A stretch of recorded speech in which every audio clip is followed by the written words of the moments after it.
they struggled through the water, weighed down by their armor. The Briton cavalry charged in and out of the Romans, the height advantage of being on horseback, allowing them to fight much more effectively than the Romans stuck in. That is brutal, man. Okay. I haven't forgotten it. By 56 BC, Caesar had... I put this on pause, but I'm gonna continue this for a bit before I put this on pause again. So let's continue. Subjugated the majority of Gaul, either through conquest or political alliances, and was beginning to look for new opportunities to expand Rome's influence. But not all the Gallic tribes were taking kindly to Roman rule. One such tribe was the Veneti, located in modern Brittany. I've always noticed that region of Brittany, I don't know if this is just me, but that region of Brittany has always been its own little thing, you know? Like, I don't know if that's just me, but it's always been like isolated per se. I don't know if I'm chirping. Am I chirping? I don't know. But this region has always been like, you know, you have everything else going on over here, and then you have this, you know, like, I don't know.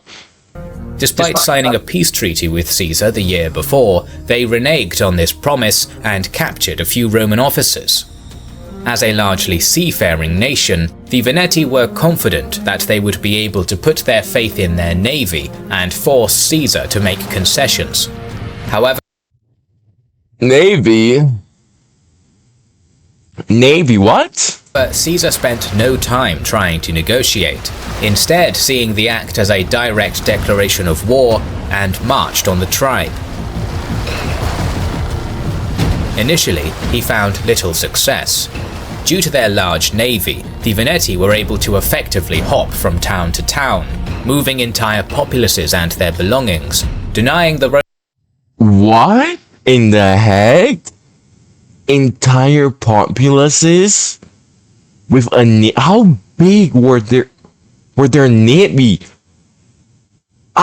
How is this possible? Okay, I think this is the wildest thing I kind of reacted to so far. What? Romans a pitched battle or siege. Standard Roman tactics proved ineffective therefore, and it was clear that, in order to win, Caesar had to defeat the navy. With no navy on hand, he ordered that a fleet be built in order to take on the Veneti navy. But compared to the Roman ships, which were designed for the Mediterranean, the Veneti ships, designed for the Atlantic, were much stronger and taller, and the Romans found them impossible to ram or board. Bro, it was only through the ingenuity. Hold on a minute. If they're using their navy, can't Caesar just simply conquer everything that's on the ground? Because, you know, they would still have to, like, you know, all of this stuff is Roman territory, I guess. I don't know if Rome has, like, complete control over them, but if Caesar conquered all of this, wouldn't they just be, like, stranded on the sea? Like, they would be forced to land. Like, I don't understand how their navy could be such a big issue. I don't know. I feel like I'm missing something. Someone please explain this to me. Of one of his legates, Decimus Junius Brutus Albinus, who suggested that they use billhooks to cut down the sails and cripple the Veneti boats, that Caesar was able to defeat their navy. With this issue sorted, it now seemed that Caesar would be able to move on to new. Bro, imagine if Caesar did not have that subordinate. Oh my gosh. Oh, dude, Caesar would have probably had to been forced to make concessions, bruh. Conquests.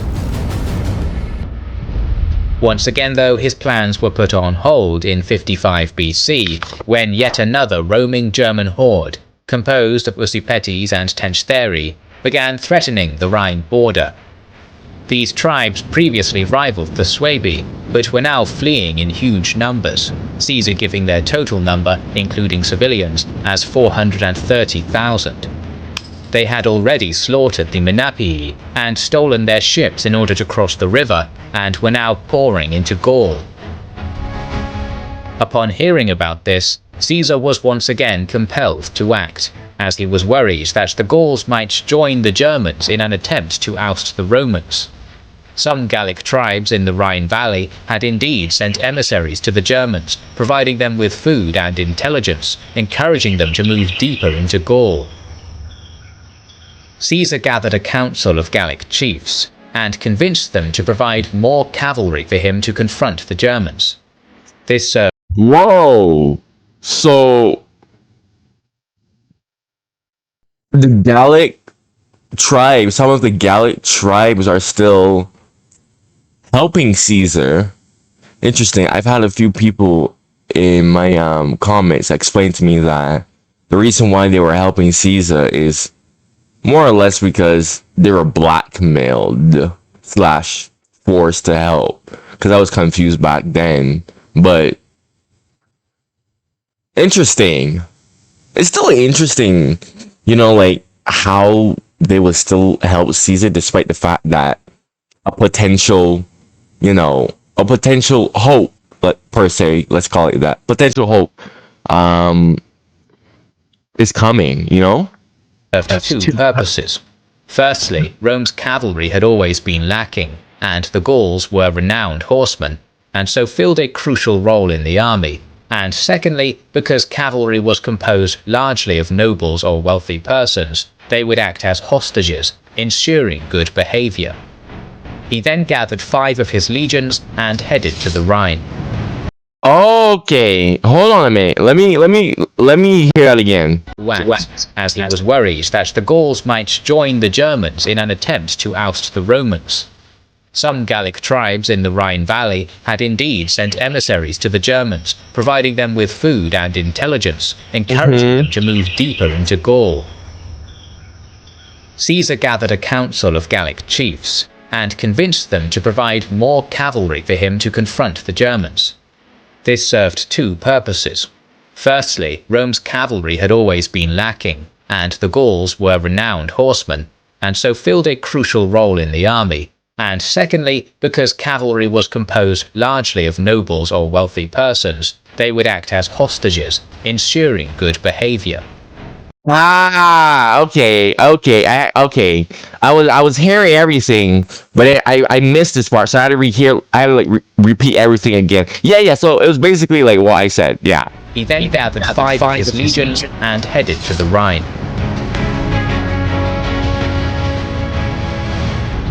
The Germans had sent a portion of their cavalry ahead of their main force in order to carry out raiding missions.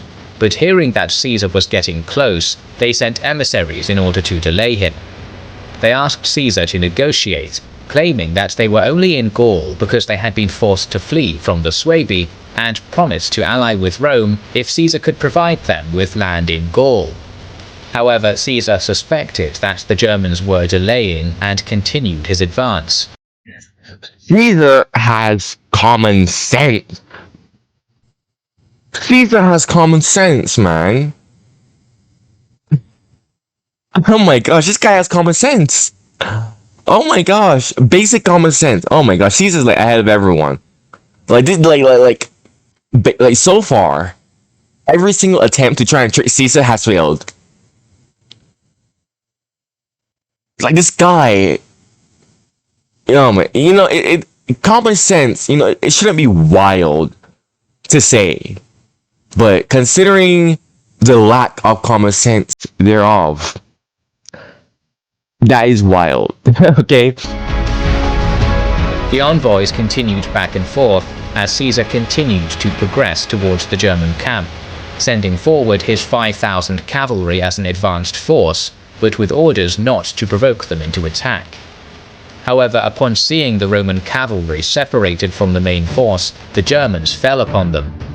The Romans initially tried to hold their ground, but were eventually overwhelmed and retreated to the safety of Caesar's camp. Caesar likely underplays the amount of casualties taken, giving the number as 74, but he does mention that 2 brothers of the famous and influential Piso family had died in the fighting, something that Caesar could not let go unpunished. I was actually watching an edit, because I get recommended like historical edits all the time. Naturally, I think everyone, who watches history should get recommended those type of edits. I was watching the Caesar edit. I was reading the comments of it, and I saw some people saying that, oh yeah, Caesar, he did exaggerated or downplayed, a lot of things that happened to him, which is not really shocking to me. But he's still valid, he still has every right to like brag about everything. Like this man, I mean, he's still a legend. Like he has every right to boast. Frankly speaking, you know what I mean. Refusing to hold back any longer, Caesar gathered his force to attack the Germans. But before he moved off, the Germans sent a party of diplomats, including high-ranking nobility, to treat with Caesar, once again asking for peace and apologizing for the attack. As the Germans had already attacked apparently without provocation, Caesar refused and took the delegates as prisoners. He then drew up his army in 3 lines and moved swiftly to the German camp. The Germans, assuming that Caesar still would have been delayed by their envoys, were caught completely unaware. The legions fell upon their camp. Caesar brushes over the details, but it seems to have been somewhat of a massacre. Of course. The Germans were pursued by the Roman cavalry. Some made it across the river in their boats, but many tried to swim across and drowned. Hearing of the defeat, the German cavalry, which had been pillaging, returned across the Rhine. Caesar's army had taken minimal casualties. It is important to note that while Caesar portrayed this as a great victory against a marauding Germanic horde, this is not how others saw it. To Caesar's political rivals in Rome, Caesar had broken the armistice with the Germans by antagonizing them with his cavalry, imprisoned diplomats, which was effectively a declaration of war, and then carried out a massacre, including civilians. Oh, civilians, that's nasty. That's really nasty. Ooh, civilians, massacring civilians. Caesar, I don't like that, Caesar. Mr. Caesar. Ooh, that puts a very bitter taste on my tongue. That's massacring civilians, man. I don't know. Caesar needed something to distract the Senate and win the minds of the people, so he decided to boost his popularity by doing what no Roman general had ever done before: crossing the Rhine. The Germanic tribe Ubii offered its ships, hoping that the Romans would assist in their war against the Suebi. Caesar, however, deemed this unworthy of the Roman people, and instead decided to build a bridge across the Rhine between modern Andernach and Neuwied. It was an engineering marvel. The legion's engineers used winches to act as pile drivers, driving stakes deep into the river, and constructed the 140 to 400 meter by 7 to 9 meter bridge in just 10 days. Bro, 10 days? Yo. I would love to see in person how they do this. I would love to see in person, bro. Dude, someone commented on one of my Roman reactions, right? He said, when I react to this, I am going to be basically astonished by Caesar's subordinates and their engineering skill. I think his name was Lycock or something like that. I don't know. But he should know who he is. He has a profile picture that, I don't know, like purple with like I don't know, like rods or lightning coming down with a circle ball. I don't know. He should know who he is. Anyways, all I'm saying is, yeah, I am honestly like astonished. This is actually I don't think I've heard of anyone. This is literally Fortnite. This is bro. This is like those like tryhards on Fortnite, like ancient Fortnite. Literally ancient Fortnite, bro. I don't play Fortnite, but still, I've never heard of anyone that was near capable of like doing stuff like this like ever, unless I'm ignorant. I mean, nah. I know like Napoleon had engineers as well. Yeah, but I mean, I know armies had engineers, but I don't think anyone was ever like on the level of this, you know what I mean? Caesar found the lands beyond the Rhine almost deserted. Taken aback by the Romans' speed and their feat of engineering, the Germanic tribes in the area had retreated deep into the Germanic forests, where they had amassed a significant army. However, Caesar had no desire to be caught in a prolonged campaign in foreign territory against a notoriously dangerous enemy. He spent just 18 days on the German side of the Rhine, burning villages and crop fields before returning and dismantling the bridge. The campaign was a proof, not only to the Germans but also to Caesar's rivals in Rome, that he could overcome anything and do as he pleased. Caesar's next ambition, Britain, was once. So basically, Caesar's unstoppable. That's basically what Caesar's based. That's the vibe that I'm getting from Caesar. He's basically looking at everyone and he's saying, "Hey guys, I'm the main character and I'm unstoppable." Once again, a perfect propaganda target. The island was on the edge of the known world and rumoured to be a land of monsters and vast riches. It had remained effectively untouched, and bringing it into Rome's sphere of influence would be a significant achievement. According to Caesar, the Britons had provided some of the Gallic tribes with the resources needed to make war. While this was a weak casus belli, Caesar was, by now, effectively doing what he wanted with little oversight. He began gathering intel from the Gallic merchants and sent a small reconnaissance force to the island, whilst he mustered the ships he used against the Veneti and prepared to cross with the 7th and 10th Legion. He set sail from modern Calais and safely made it across with most of his army, but his cavalry had been delayed by bad weather. The Romans saw It's always the bad weather, bro. all the Britons had amassed along the White Cliffs of Dover in huge numbers, with infantry, cavalry and chariots, and with every warrior painted in fierce blue war paint.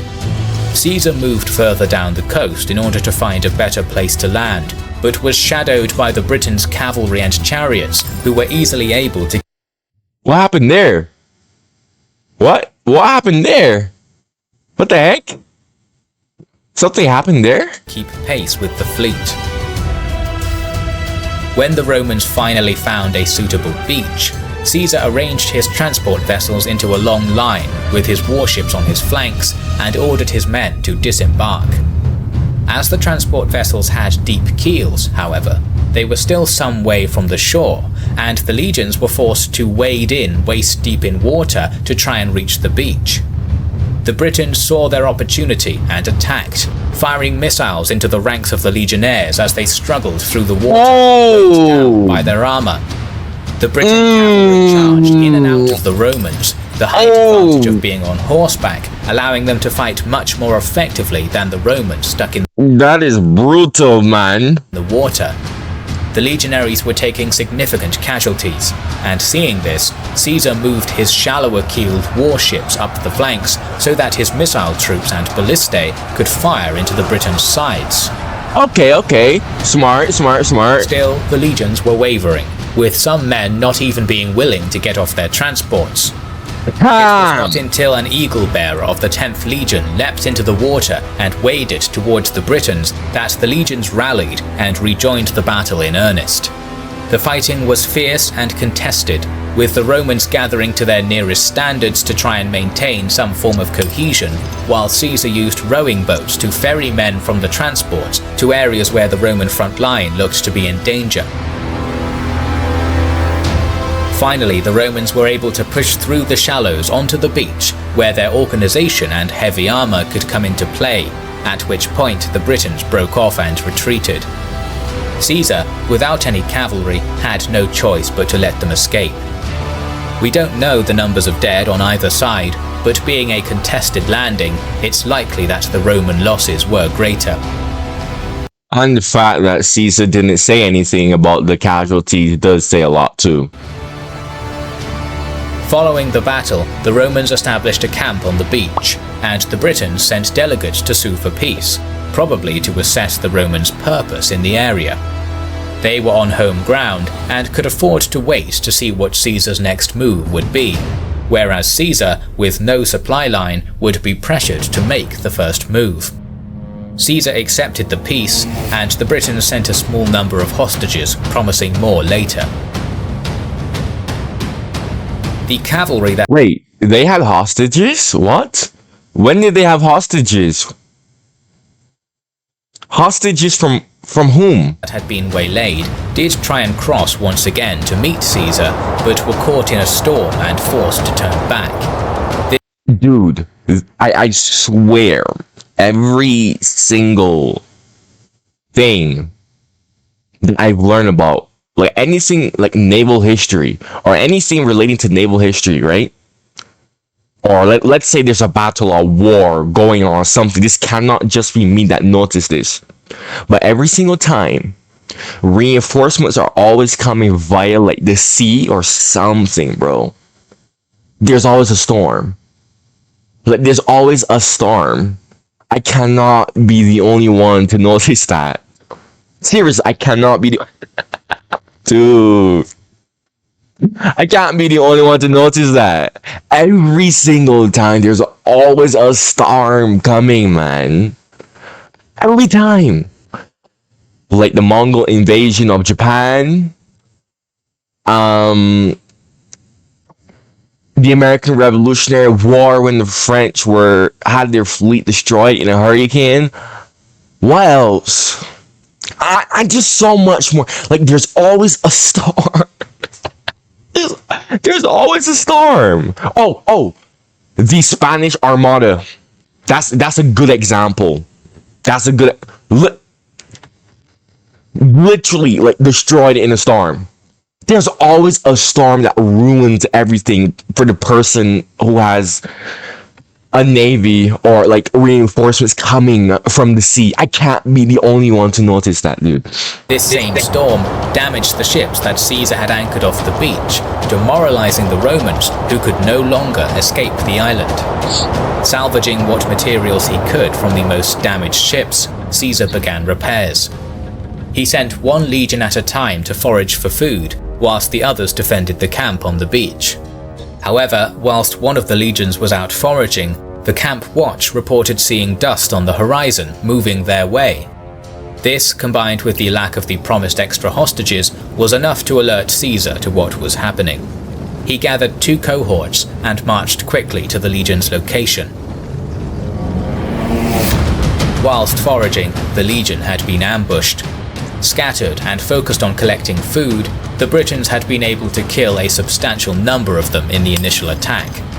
The legion had managed to regain some level of discipline, snatching up their weapons, but they were surrounded by the British cavalry and chariots. Chariots. I just now clocked something. Chariots. How do the Britons have chariots? I thought chariots were a thing of the Bronze Age. Chariots. Am I tripping? Because chariots were like what tanks are today, right? They're like the bread and butter of the Bronze Age. Ugh. I thought chariots became like obsolete after the Bronze Age. Or did it stop being used after the Bronze Age? Actually, no. It's not even that I'm looking at. How are chariots all the way in Britannia? Especially at this point in time. How did that innovation reach all the way to Britannia? Bro, I swear chariots are a Bronze Age thing. I never really seen like any other empire in the Iron Age use chariots, or am I tripping? Am I being ignorant right now? I feel like I'm being ignorant. But like, because I know the Hittite Empire and all those famous Bronze Age empires, they use chariots. But like after that, I never really heard of chariots being used until like now in warfare. Because I know there was like chariot racing, but like chariots in warfare, I thought that became like kind of like obsolete. But but how are chariots all the way in Britannia? What? I mean, bro, I feel like I'm missing something right now. British charioteers were trained to throw missiles from their chariots and then dismount to fight on foot before hopping back on the chariot when the fighting got too hard in order to regroup. This gave them the staying power of infantry and mobility of cavalry, a tactic Caesar admired, but was now taking a heavy toll on the surrounded legion. Upon Caesar's arrival with his cohorts in formation, the cavalry and chariots retreated. The Britons had no desire to fight heavy infantry in formation in a pitched battle without their own infantry support, and allowed the legion to withdraw to camp with Caesar.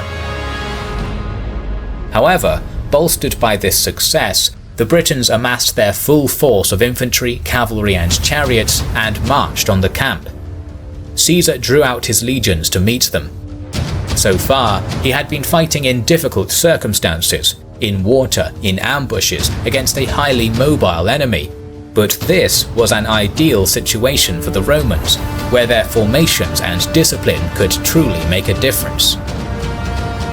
The Britons charged, but in these conditions, the Romans had a significant advantage. Whilst the chariots and cavalry had proved highly effective against small groups of Roman infantry, with the legions in a cohesive line, they now had little effect. The Britons quickly caught on to this fact and disengaged, their chariots and cavalry leaving the battlefield. The Roman infantry was now able to surge forward and catch a portion of the Briton infantry, routing it completely. The Britons were excellent at hit-and-run tactics and ambushes, but in set-piece battles, the Romans were far superior. Yep, that's where the Romans excel at. Once again, the Britons sent a peace delegation, and Caesar, knowing that his options were limited and that he did not have enough resources to carry out a full campaign, accepted and then hastily withdrew from the island during the night. However, on his way back to Gaul, 2 ships were blown off course in a storm. 300 Romans were stranded and surrounded by a Belgae tribe. It's always a storm. It's always a storm. The Morini, who Caesar had only recently subjugated and were keen for spoils and revenge. The Romans were assailed from all sides with missiles in hit-and-run attacks against their small group. Caesar caught wind of this and gathered as much cavalry as he could to personally lead them to the men's rescue, managing to ride down the Gauls and save the Romans with only minimal casualties. Labienus would later be sent into the Belgae territory to winter there and reinforce Roman rule in the area. Neither the invasion of Britain nor this foray into Belgae territory were significant military achievements. However, they show why Caesar was so loved by his men. He was brave, achieving things no Roman had ever done before. He was calm under pressure, and most importantly, he would lead from the front and showed that he cared for his soldiers and was prepared to risk his life to save them. The Britain campaign had not achieved much for the Romans, but it did provide Caesar with crucial knowledge about the Britons' military, the climate, and the level of preparation that he would need to succeed. Lessons. What's crazy to me? The fact that the Britons, were waiting. Like, I caught onto that, but I didn't say anything back then. I was like, wait a minute, how are the Britons that prepared, like, waiting for him to land? That was what really like made me go, huh, okay. He would learn from for next year.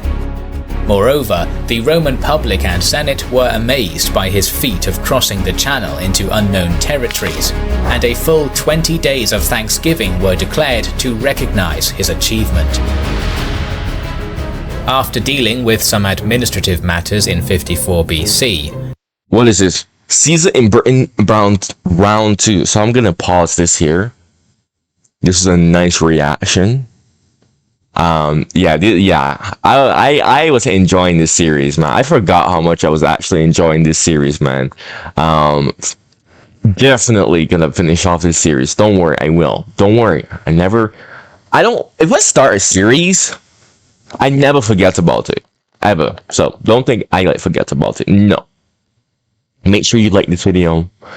If you made it all the way till the end, if you are new and you like what I have to say, make sure you subscribe and then go check out my other reactions.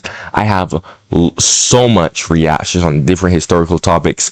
Literally, I have it's all sorted out into playlists on my channel, so you can go check that out. Because I've had some people say, hey, can you react to this? I'm like, oh, I've already reacted to that a long time ago. So yeah, if you aren't new, make sure you like the video to help my videos stay on the YouTube algorithm, so that I can attract more people just like you and me. If you have any suggestions that you know that I would definitely love to see, definitely recommend me that. All right, thank you for watching and goodbye.